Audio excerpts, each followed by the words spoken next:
বন্ধু, তুমি কি জানো কোরআনে মহান আল্লাহ তাআলা আমাদের জন্য যেই 5টি ওয়াদা করেছেন? বন্ধু, আমি জানি সেই 5টি ওয়াদা কি কি। যেমন 1 নাম্বার, আল্লাহ তাআলা বলেন, তোমরা আমাকে স্মরণ করো, আমিও তোমাদের স্মরণ করব। সূরা বাকারা 152 নম্বর আয়াত। 2 নাম্বার, আল্লাহ বলেন, তোমরা দোয়া করো, আমি কবুল করব। সূরা আল মুমিন 3 নাম্বার, আল্লাহ তাআলা বলেন, যদি তোমরা শুকরিয়া আদায় করো তাহলে আমি তোমাদের রিজিক বাড়িয়ে দেব। সূরা ইব্রাহিম 7 নাম্বার আয়াত। 4 নাম্বার, আল্লাহ বলেন, তোমরা আমার কাছে ক্ষমা প্রার্থনা করো, আমি তোমাদের শাস্তি দেব না। সূরা আনফাল 33 নাম্বার আয়াত।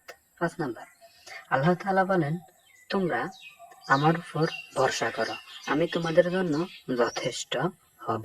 সূরা আত-তালাক 3 নাম্বার আয়াত। বন্ধুরা, ভিডিওটি ভালো লাগলে অবশ্যই সাবস্ক্রাইব করবেন। আর আপনাদের একটি সাবস্ক্রাইব আমাদেরকে এই রকম শিক্ষণীয় ভিডিও বানাতে আগ্রহ যোগায়। তাই বন্ধুরা, ভালো থাকবেন, সুস্থ থাকবেন। আল্লাহ হাফেজ।